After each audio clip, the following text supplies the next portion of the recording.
How's it going, you guys? Damocles here, and welcome to my second episode of my Pokemon Unite beginner series. In this series, I'm trying to dump my MOBA knowledge onto you. If you've never played a MOBA before, you're gonna want to watch this video. I'm going over the Speedster role, and not just the Speedster role as it pertains to Pokemon Unite, but also educating you about some of the verbiage in regards to what speedsters should be doing in a game and what they do in all other traditional MOBAs as well. So make sure if you learn anything here, like, comment, subscribe, and let me know down below, if you learned something new.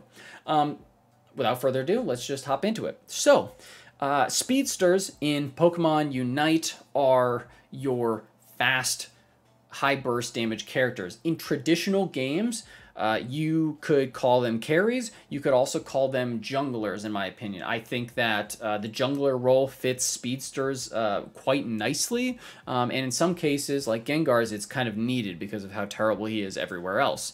But as far as speedsters are concerned, your goal is going to be doing a large amount of burst damage to the enemy carries, rotating throughout the map and ganking lanes, and clearing neutral buff camps, in my opinion. Now, we don't know how the meta is going to shake out. You could be in lane. Some of these speedsters, like Absol and Talonflame, they'll be okay in lane.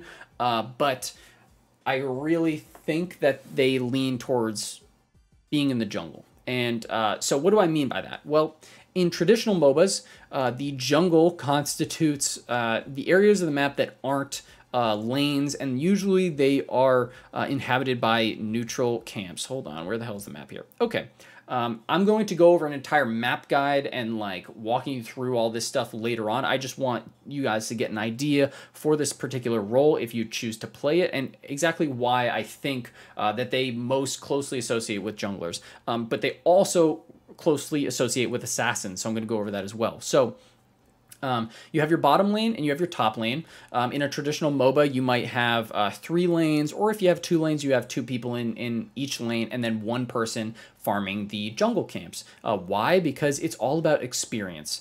And so all of these wild Pokemon are providing your team with points and experience. If you don't have anybody farming the stuff in the middle, that's wasted XP. If you have 3 people bottom lane, then that's 3 people getting XP from one source, rather than having 1 person in mid lane taking all these camps, getting XP solo, and then having 2 people bot lane only share with 2 people, 2 people top lane only share with 2 people. You get the idea.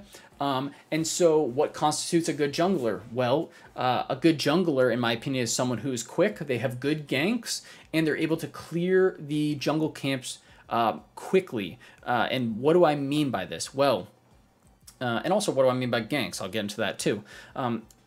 Characters like Absol, characters like Talonflame, they do a decent amount of damage early game. Their power spikes are a little bit different from normal carries.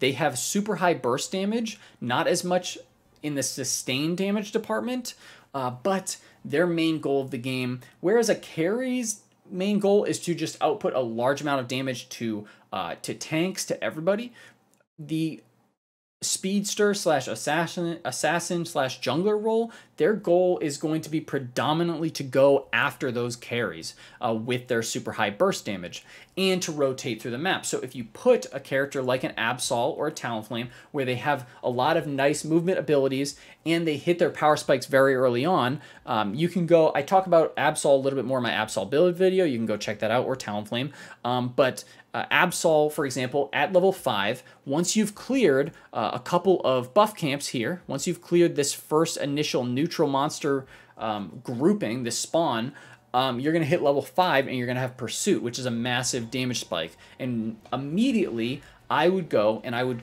look to one of these lanes and see if any of them are pushed up or overextended so that I can go and secure a kill for my team and try and snowball those lanes. And because I have such quick movement and high burst damage, it makes me really solid for the jungle because I'm able to go and rotate through these lanes. And that is a core part of Pokemon Unite as well, is securing those lanes, snowballing your laners so that they are able to go and plant their points. So for example, if you watch my last video, if you have a Cinderace Eldegoss bottom lane and your Cinderace has been farming, he's keeping up an XP, but he's sitting on a lot of points and doesn't really want to engage, maybe you can go down and you can dive one of their teammates with Absol, get them off the map, and then your Cinderace is able to score, and therefore you're able to snowball them and help them win their lane. That's what I mean by snowball, meaning if you think of yourself as a snowball, you start off with no XP, but if someone comes and gives you a bunch of kills, you get a lot bigger, your snowball gets a lot bigger, and then at a certain point, your snowball is going to be so big that you don't need somebody else. You can just roll over people on your own, and they won't be able to stop you. And so that is what the jungler or the speedster is really great at doing. They're also really good at securing points because of how fast they move. And I mean they move really fast. So things like, things like Floatstone really help speedsters a lot because they're able to move across this map at a very brisk pace, and they're able to rotate into these lanes and capture objectives while the opposing laners don't know where they are, and that's what makes them great as ambushers. But as far as the actual archetype is concerned, right, very high burst, like I said before, usually they're pretty squishy, but they're very fast. Again, just like the carries, you don't necessarily want to be in the middle of a team fight. You deal a lot of damage, but your goal is to get onto their backline. I talked about it a little bit in my last video, but the front line is going to be their tanks. Maybe it's a Snorlax, maybe it's a Crustle, and then behind them is going to be maybe a support with a Cinderace or something like that. And your goal for winning that team fight is getting onto that Cinderace, taking him out of the fight safely. So maybe you come around the back, or maybe you wait for him to stray off. Maybe you're hiding in a bush and you're waiting for him to rotate to another part of the map. All of these different things are what you need to be aiming to do as a speedster or as an assassin as well. Again, these things change depending on how you're playing the character, depending on how you're building them. You might just want to be going for endless scores of points. So maybe you're just going to farm the jungle, and you're going to be securing your buffs. Remember, there are 2 buffs. I'll go over them in another video, but you want to secure those because they increase your jungle clear speed and they increase your gank potential. Ganks being ambushing people from the jungle into the lane, showing up behind enemies. And so you're going to want to go and take advantage of those buffs and basically command the middle of the map for your team, right? So here's a potential scenario. This video timing is going pretty well. So potential scenario is maybe you don't have a jungler, okay? And you have 3 people bottom lane, 2 people top lane. These 3 people bot are sharing experience, so they're going to be behind these 2 laners. These 2 people top, they're going to be the same as the duo on top, but the enemy team and you might think, oh, these people on the enemy team who are doing a 2 versus 3, they're in a bad position. Well, not really, because they're only sharing XP between the 2 of them. So they're actually going to have a level lead, depending on how they play, obviously, on the opposing 3. And their jungler is going to have the entire middle of the map. Every single one of these wild Pokemon, that's theirs to go and farm now. Uncontested, essentially. And so you're going to end up with a team where it's super lopsided. You're like, oh man, we should be dumpstering these people. But in reality, you're way behind in experience because you're letting them get all these free camps in the middle lane. Now, obviously, just personal anecdotes aside, like that, it depends on how you actually play the matchup and all that. But in general, you want to have a jungler, and if you're you want to have a speedster, and if you're playing a speedster, you also want to go and you can be a little bit risky. You can go and push if you're on blue side. Okay, you can go and push and try and punish the people in their jungle. And part of the game is counter jungling. Part of any MOBA is counter jungling. You go and you want to deny the enemy team experience. That's the name of the game, right? So if they have, if I'm playing Absol and I'm level 5 with my Pursuit Power Spike, and I know that that their jungler isn't a good jungler, it's a Pikachu or it's a Score Bunny or something, I can go into their jungle, I can kill that Score Bunny, I can take these camps, and then he has nothing. He is so far behind at that point. Not only has he been killed, he's lost all of his camps and has to wait for them to respawn. And if he wants to go and get any XP back, he has to steal it from his teammates who are going to be put farther behind just because of your one decision to go and counter jungle. This also means you're going to want to keep track at least in my opinion, you're going to want to keep track of the objectives in the game as well, as far as Zapdos is concerned, as far as Rotom is concerned, and Dreadnought is concerned, because you're going to be that extra man.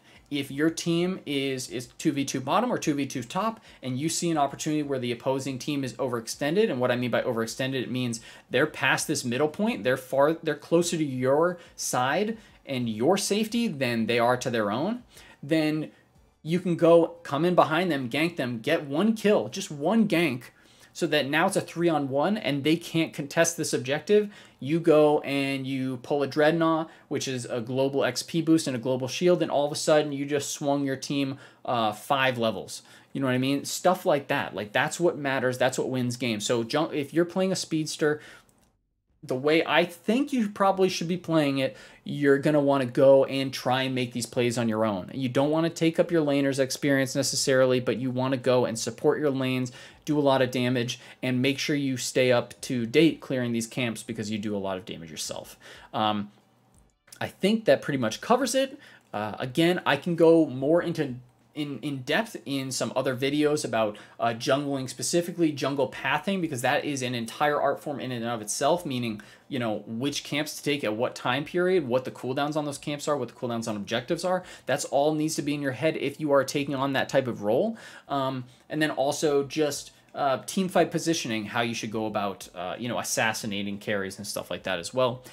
As always, if you have any questions, if you think I missed something, please let me know down below. If you found something that was useful to you or that you learned something, please go ahead and share this and comment down below, because I love hearing about it. I'm just trying to toss my decade of MOBA knowledge onto you guys, and not just talk specifically about Pokemon Unite stuff, but bring in all the stuff that is commonplace in all other MOBAs as well, so you can get a firm grasp of this game before launch, or if you're watching this post-launch. So that's going to be it for me, guys. Damocles out.